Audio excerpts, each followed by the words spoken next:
Baik, assalamualaikum warahmatullahi wabarakatuh. Waalaikumsalam warahmatullahi wabarakatuh. Kaifa halukum jami'an? Ayyuhal tulab.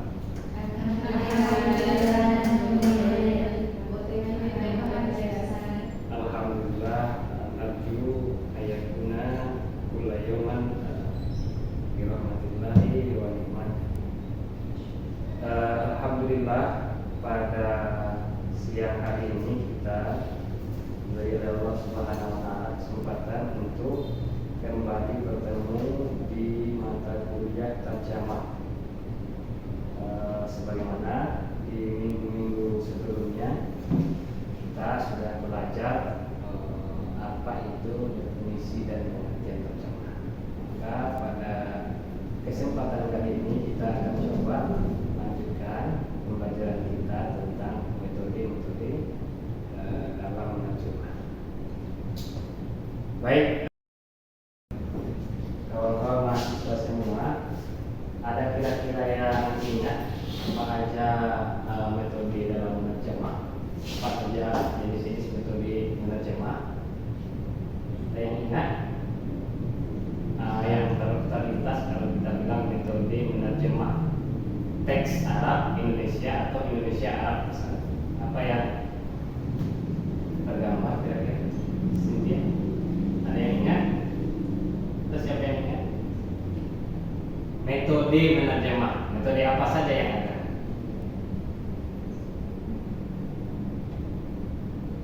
Ada misalnya metode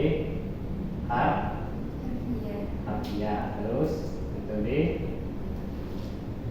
maknawiyah, atau ada metode hurriyah.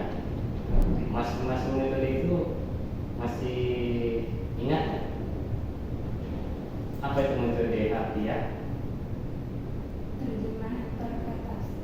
Terjemahan kata per kata, itu namanya metode harfiah. Kalau metode maknawiyah berarti terjemahan secara makna. Kalau metode hurriyah metode bebas. Nah, itulah yang akan kita coba pelajari di pertemuan ini. Baik, kita coba tuliskan di papan tulis. Kita coba jelaskan 3 jenis metode dalam menerjemah.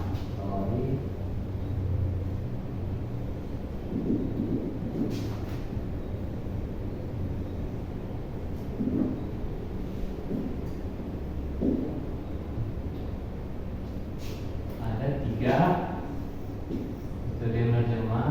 Yang pertama apa tadi? Thariqah harfiah.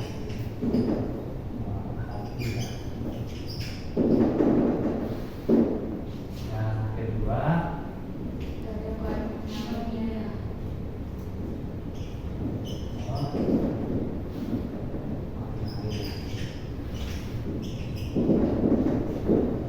yang ketiganya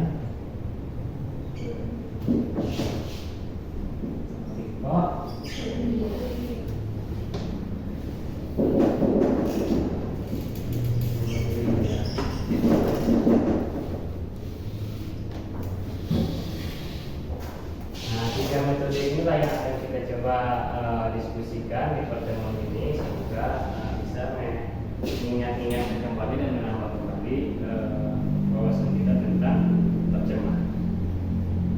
Nah, yang pertama kita ke metode harfiah. Metode harfiah tadi sebagaimana kita ketahui, metode yang mengalihkan satu bahasa ke bahasa lain dengan cara kata per kata. Kalau kita buat contoh misalnya di sini Ahmad Rizal.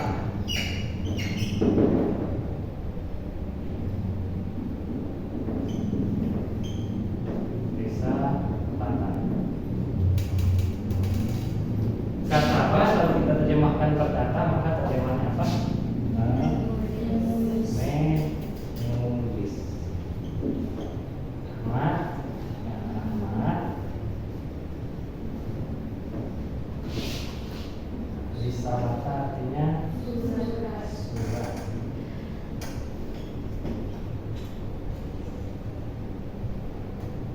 menulis Ahmad surat.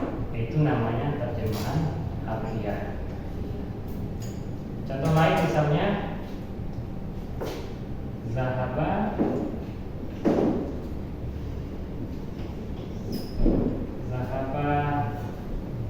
Daud misalnya. Daud ila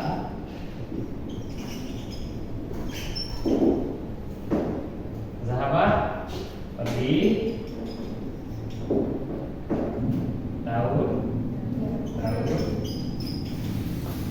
ila ke sub pasar.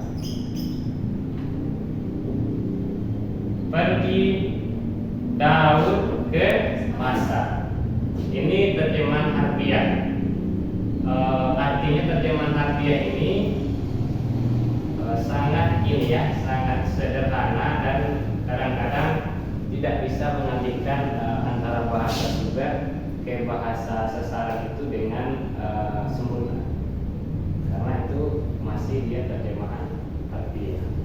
Nah, kalau kita alihkan dia ke terjemahan maknawi, maka baru kita bisa mendapatkan terjemahan yang lebih sesuai dengan tata bahasa Indonesia. Misalnya kata Pak Ahmad risalah. Nah, dalam susunan tata bahasa Indonesia kita mengenal istilah SPOK. Apa itu SPOK? Subjek, predikat, objek, keterangan. Kalau kita kembalikan ke contoh yang tadi, kata Pak Ahmad risalata, yang mana kira-kira subjek dalam kata ini? Ahmad. Maka terjemahan yang pertama yang kita susun adalah Ahmad.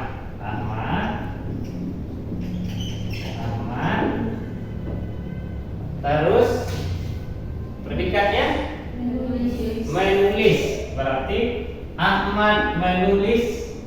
Lalu objeknya mana? Risalah. Nah, dalam terjemahan ini tidak ada keterangan. Ahmad menulis surat.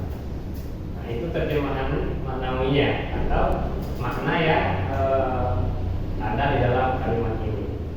Terus kalau kita misalnya ingin terjemahkan dia secara bebas, kira-kira Ahmad, kata Pak Ahmad risalah apa terjemahan bebasnya di sini? Kira-kira kata Pak Ahmad risalah mungkin bisa kita terjemahkan dia Ahmad membuat surat, Ahmad mengarang surat, atau Ahmad menyiapkan surat. Kalau misalnya kita kaitkan dengan contoh yang ada di dalam Al-Quran, misalnya saya kemukakan misalnya satu contoh dalam Al-Quran, istilah ini ya, hal, misalnya hal jazaun ihsan illa ihsan.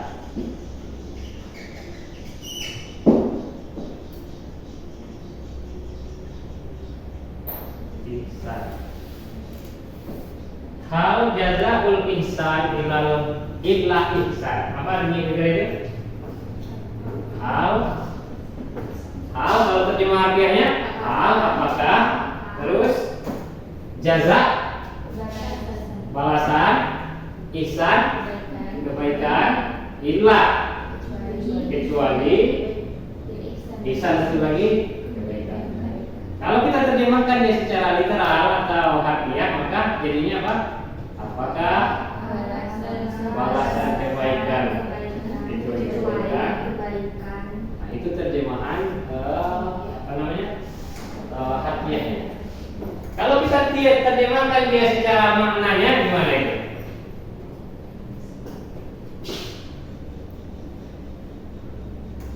Itu apakah benar-benar kalimat ingin bertanya? Enggak. Nah, tidak kalimat bertanya, meskipun ada di dalamnya kata hal, kata tanya. Apakah apakah balasan kebaikan kecuali kebaikan? Nah, terjemahan maknawinya adalah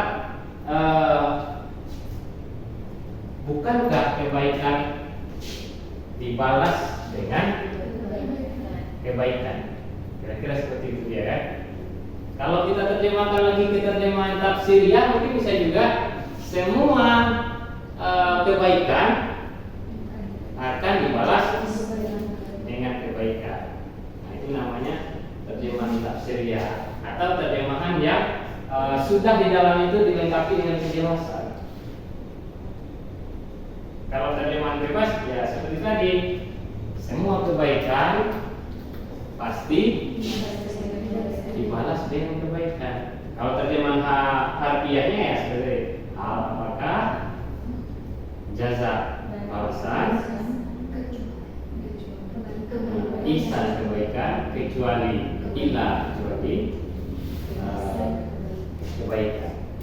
Artinya kalau kita ingin masukkan lagi misalnya nilai-nilai keagamaan di dalamnya atau moderasi beragama di dalamnya, maka kita dianjurkan untuk melakukan kebaikan.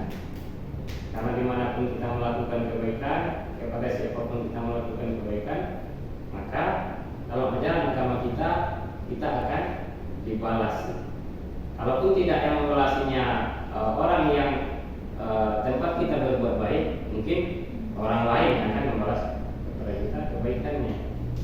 Nah, justru itu di dalam agama ada satu teks yang juga bisa kita terjemahkan dengan indah di dirinya, yang dapat kita artikan tadi, setiap kebaikan dapat dibalas dengan kebaikan. Kira-kira itulah yang dapat kita pelajari atau kita jelaskan pada pertemuan ini. Nah, sebelum kita tutup, saya ingin tanya kesimpulannya. Kira-kira apa yang bisa kita simpulkan dari 3 jenis metode yang sudah kita jelaskan tadi? Mungkin si Hera, ya, atau si Rizky mungkin, ya. Apa kira-kira kesimpulannya dari 3 metode? Kesimpulan dari 3 kalimat itu sebenarnya semuanya sama-sama bagus dan bisa digunakan dalam penerjemahan skripsi bahasa Arab. Bahasa Arab. Yang lain mungkin satu lagi, siapa lagi yang bisa kasih kesimpulan? Boleh silakan, si Deninda. Kira-kira kesimpulannya?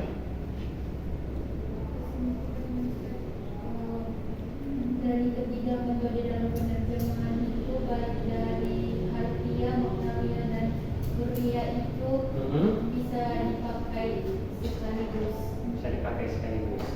Tapi tergantung untuk menerjemahkan apa, untuk pemakaian apa. Contohnya, apabila kita untuk membuat skripsi, tidak seharusnya digunakan untuk memakai harfiah karena dia berdasarkan akademik. Akan tetapi seperti karangan bebas, seperti membuat novel atau yang lain bisa. Oke. Nah, itulah mungkin kesimpulannya pada pertemuan kali ini, bahwa kita bisa menggunakan beberapa metode terjemahan sekaligus untuk menerjemahkan suatu teks, tergantung kebutuhan kita atau objek yang kita terjemahkan itu bercerita tentang apa temanya. Jadi 3 metode ini bisa kita kolaborasikan dalam menerjemahkan suatu teks. Kita pakai misalnya yang pertama, kita perbaiki dengan terjemahan yang kedua, atau mungkin perlu kita sesuaikan dengan metode yang ketiga, maka kita sesuaikan. Yang bisa saya sampaikan pada pertemuan ini, semoga ada manfaatnya. Mohon maaf bila terdapat kesalahan. Semoga kita bisa berjumpa lagi di pertemuan berikutnya. Akhir kala, assalamualaikum warahmatullahi wabarakatuh. Waalaikumsalam warahmatullahi wabarakatuh.